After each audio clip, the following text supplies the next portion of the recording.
আসসালামু আলাইকুম। আশা করি আপনারা সবাই ভালো আছেন। আজকে আমি একটা বিফ কিমা দিয়ে একটা কাবাব বানাবো। চলুন মেইন প্রসেসে চলে যাচ্ছে। আমার কি কি লাগতেছে আমি দেখাচ্ছি আপনাদেরকে। প্রথমে তো আমি কিমাটা নিয়েছি, এটা বিফ কিমা। আমি অনিয়ন ইউজ করতেছি,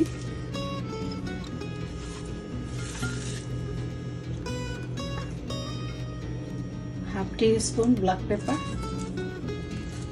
আমি কিন্তু কাঁচামরিচ ইউজ করব না, আমার বাচ্চারা কাঁচামরিচ লাইক করে না। একটু ভাজা জিরা গুঁড়া ইউজ করব,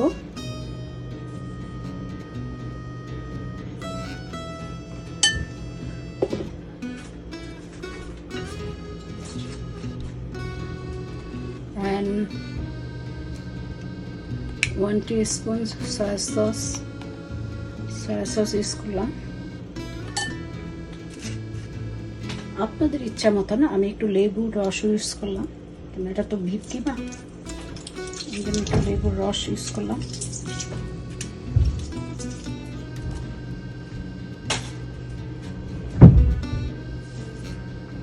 একটু ম্যাশ করা পটেটোস, আলুটা ইউজ করলাম। আপনার বাসায় যদি এনিথিং থাকে, যে আমি ধনিয়া পাতাটা ইউজ করলাম, এটা এক্সট্রা স্বাদের জন্য আমি একটু ধনিয়া পাতাটা ইউজ করলাম। আদা 1 টিস্পুন,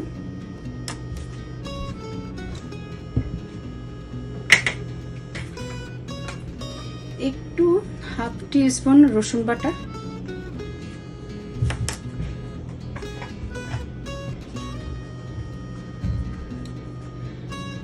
পরিমাণ মতো একটু লবণ ইউজ করতেছি, এটা পরিমাণ মতো করতেছি, এটা দেখে পরে দেওয়া যাবে।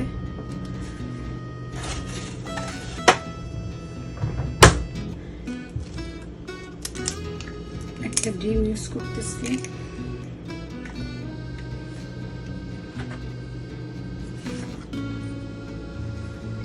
পরিমাণ মতো একটু কালারিং।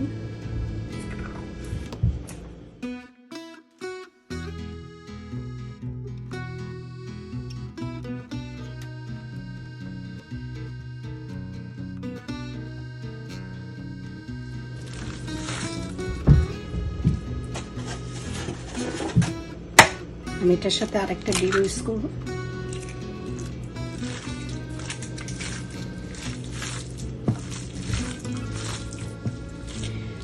এটা আমি 10 to 15 মিনিট আমি এটা নর্মাল ফ্রিজে রেখে দিব। আমার কাছে কাবাবের মশলাটা আছে, আমি এটার সাথে অ্যাড করব।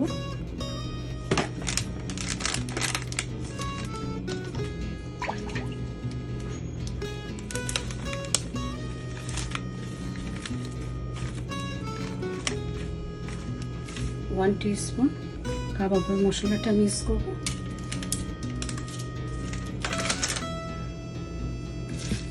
টিস্পুন না তো, টেবিল স্পুন।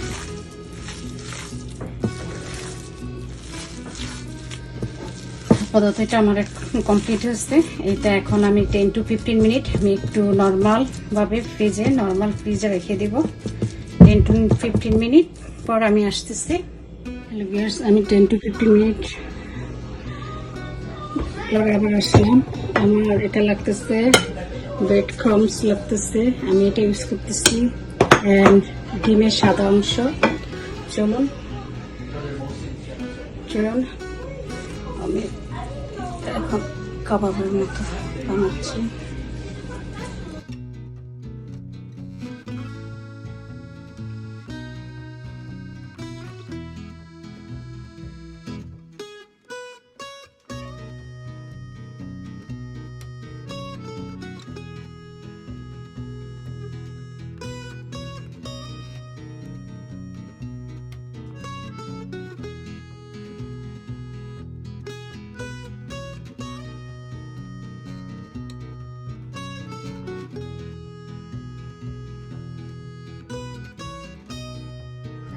চুলায় তেল দিয়েছি, আমার তেলটা গরম হয়ে গেছে। আমি কটা বানিয়ে রেখেছি,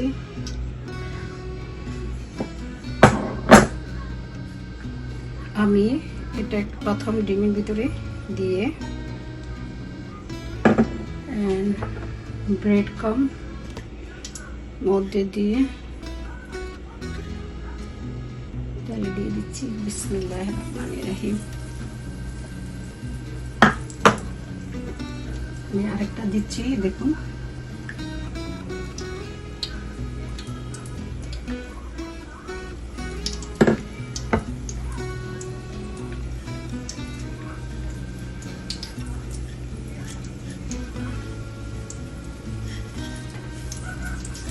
আমি এরকম করে সবগুলো দিয়ে দেব। বিসমিল্লাহ।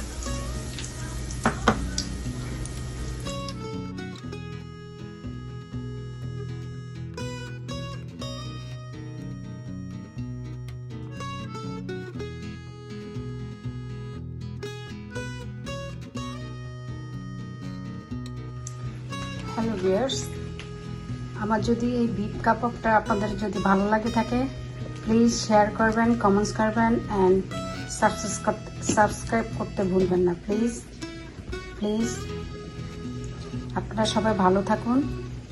এখানে এই পর্যন্তই। আল্লাহ হাফেজ।